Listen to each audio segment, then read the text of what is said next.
Shalom Bapak Ibu Saudara yang dikasihi oleh Tuhan Yesus.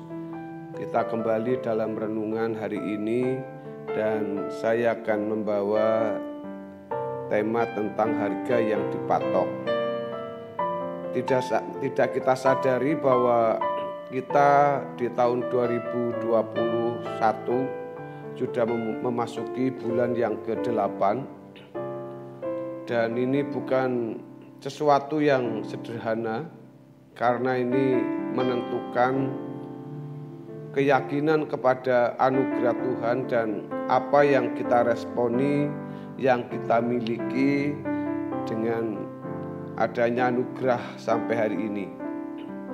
Saudara, hidup beriman dalam Yesus Kristus berarti memiliki fokus yang berbeda dengan manusia di sekitar. Sekarang ini adalah zaman anugerah atau zaman penggenapan.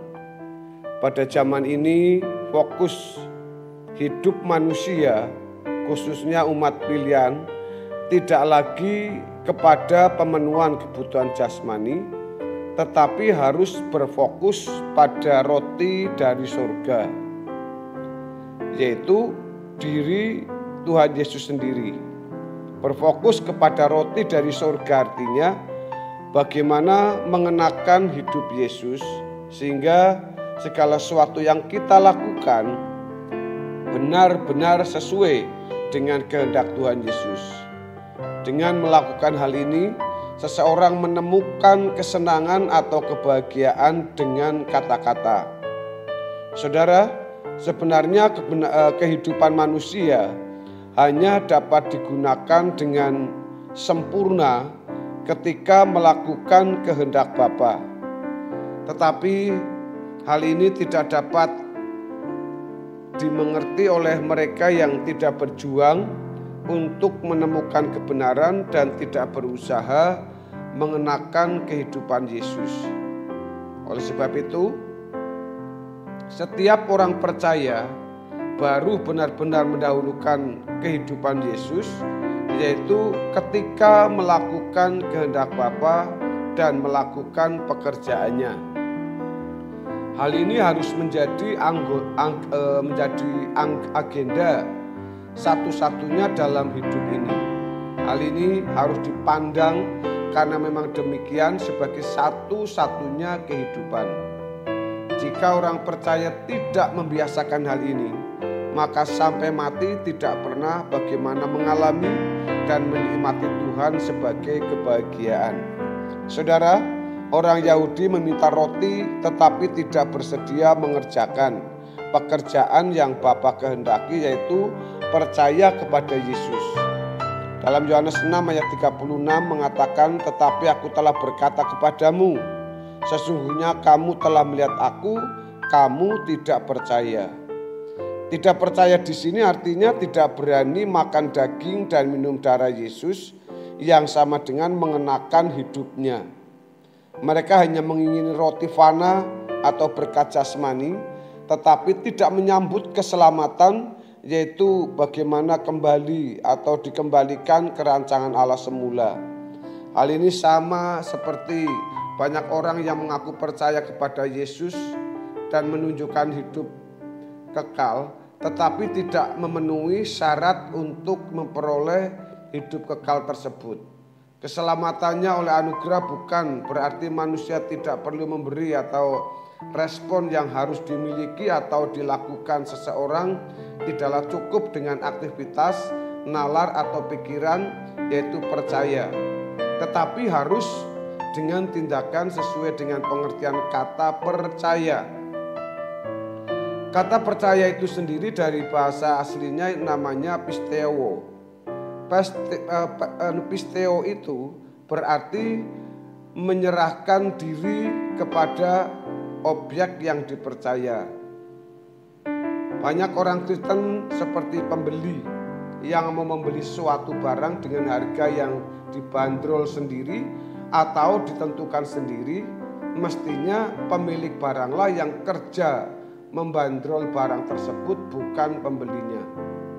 Kalau Tuhan Yesus berkata dalam Yohanes 6 ayat yang ke-29, Inilah pekerjaan yang dikehendaki Allah, yaitu hendaklah kamu percaya kepada Dia yang telah diutus Allah. Saudara, maka tentu orang percaya yang dimaksud oleh Tuhan Yesus adalah percaya menurut versi Tuhan, bukan versi siapapun. Biasanya orang memahami iman dalam ayat ini sebagai keyakinan dalam pikiran. Keyakinan dalam pikiran tidak akan membawa dampak dalam perilaku kehidupan sama sekali, seperti yang kita saksikan dalam kehidupan banyak orang Kristen hari ini. Iman dalam kehidupan jemaat Roma adalah iman hari ini. Iman adalah kehidupan jemaat Roma adalah iman dalam tindakan yang dapat dilihat dan dirasakan oleh orang lain. Kalau ada seseorang pegawai toko menentukan harga barang yang tidak sesuai dengan kebijakan dan keinginan pemilik tokonya, berarti pegawai tersebut menipu. Pegawai toko tidak boleh membiarkan pembeli yang menentukan harga. Sebenarnya barang tersebut tidak berkorban, bisa dimiliki oleh siapapun. Pemilik barang tersebut telah berkorban sedemikian rupa sehingga barang tersebut bisa dimiliki orang lain. Ini berarti suatu anugerah, tetapi anugerah tidak bisa diterima, tetapi harus ada barter atau pertukaran. Di dalam Filipi pasal 3 ayat yang ke-7 sampai ayat yang ke-9 dan Lukas pasal 14 ayat 25 sampai ke-33. Tidak sedikit pendeta yang memberi harga terhadap harga sendiri terhadap keselamatan yang harus direspon secara benar.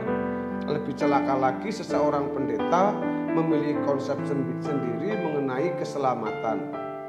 Seorang pendeta tidak boleh menjadi seperti seorang pegawai toko atau pegawai toko obat yang memalsu obat dengan menawarkan harga murah atau obat tersebut. Berhubung obat yang aslinya harganya sangat tinggi. Padahal orang bisa memiliki atau dimiliki oleh orang lain, tapi itu pun disebabkan karena pemiliknya berkorban dengan pengorbanan yang sangat tinggi. Kalau pemiliknya tidak berkorban yang sangat tinggi, maka tidak ada orang yang dapat memiliki obat tersebut. Tetapi pada umumnya untuk tidak sanggup membeli. Banyak orang secara umum tidak sanggup untuk membeli obat tersebut, sebab hanya memiliki uang separuh dari harga obat tersebut. Tetapi kalau semua orang diberikan, maka pemilik obat akan memampukan membeli. Hal ini sama dengan seorang raja yang mau berperang dengan 10.000 pasukan, padahal musuhnya 2.000. Serahkan dulu yang 10.000, maka Tuhan akan memampukan untuk menang. Maksud saya itu 20.000 musuh. Dalam Lukas 14 ayat yang ke-23 sampai dengan ayat yang ke-33. Kalau yang 10.000 tidak diserahkan seluruhnya, bagaimana bisa menang? Saudara yang dikasih oleh Tuhan Yesus, dari pelajaran kita tentang bagaimana kita harus memiliki harga yang dipatok, kita bisa memberikan sebuah kesimpulan. Banyak orang yang mau membeli keselamatan dengan harga yang dipatoknya sendiri, sedangkan hal itu sesungguhnya tidak dapat kalau bukan karena anugerah. Melakukan proses keselamatan menurut patokan Allah, jadi bukan patokan sendiri. Dari anugerah kita masuk proses menjadi serupa dengan Yesus, berjuang sebelum pulang. Perbanyaklah berbuat baik, maka Tuhan akan tersenyum kepada kita. Sama dengan perbanyak kita mahkota yang kita raih, kita akan mendapat kemuliaan di hadapan Tuhan kelak. Bapak Ibu, kiranya kebenaran kita harus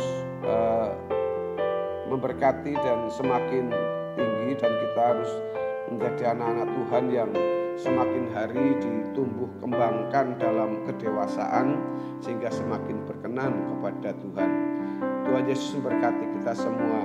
Haleluya. Amin.